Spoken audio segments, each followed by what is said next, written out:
Hey everyone, thanks for checking out my video. My name is Gilbert Ramirez. I am the author of this book right here, The Chameleon, Plot to Weaponize Bias. I originally published this book May 23rd, 2020, so almost exactly a year ago. Over the last 12 months, a lot of events have happened that reflect on the theme of my book, so I thought this would be a good opportunity to make a little video and perhaps introduce the book to potential new readers. So The Chameleon is fundamentally about media manipulation.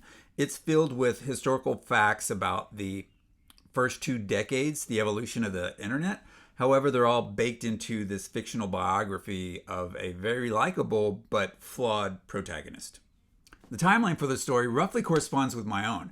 I grew up before the internet existed, so I know what life was like before the internet.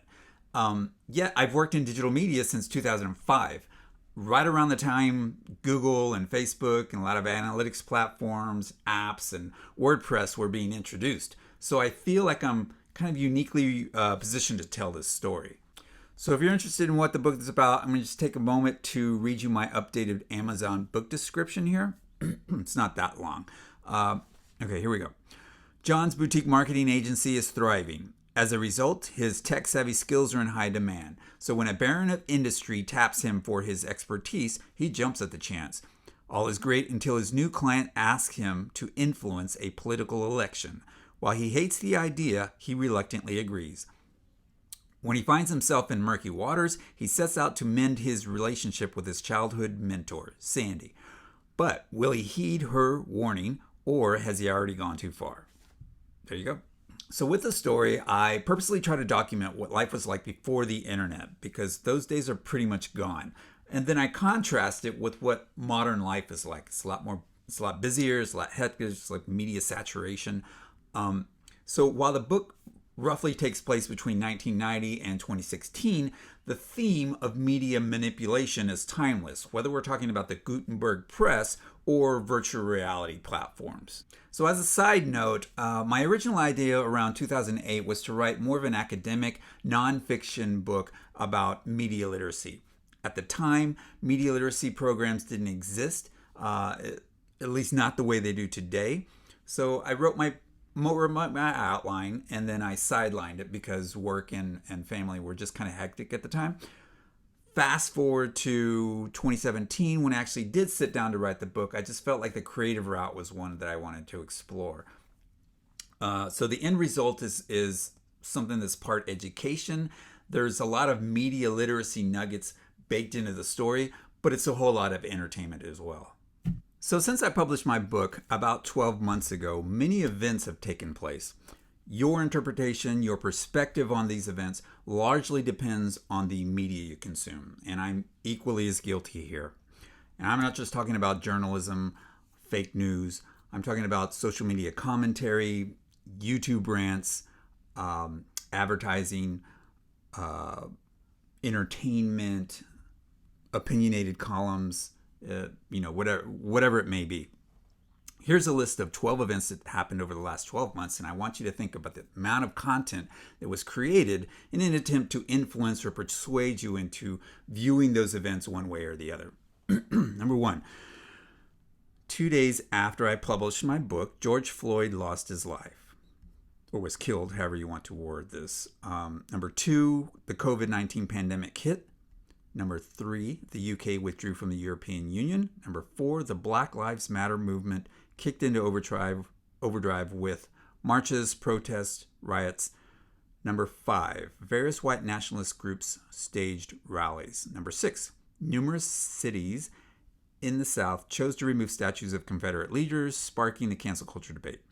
Number 7, President Donald Trump was impeached in the House and acquitted in the Senate.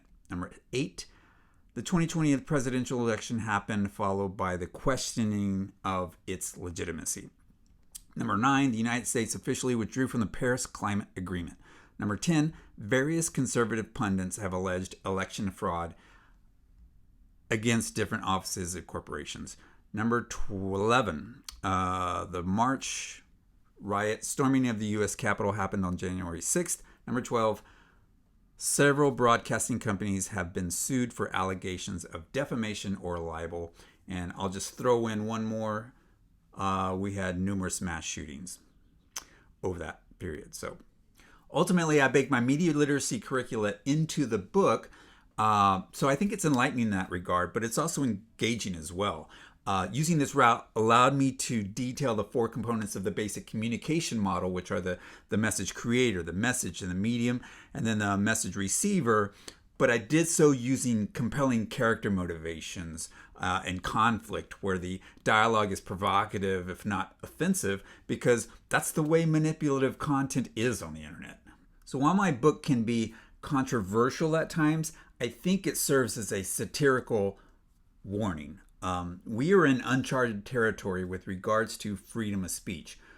What are the limits? Should there be any limits? Is there a connection between the intangible ideas I consume and my physical behavior, my actions? What role has propaganda, slander, defamation, libel, sedition played in the past? And what will media manipulation look like in the future? Because it's not going anywhere, it's just evolving as the internet evolves. The question is, how will media literacy programs evolve so that we as a society continue to embrace freedom of speech rather than censorship? So it's not all gloom and doom here. I work in digital media.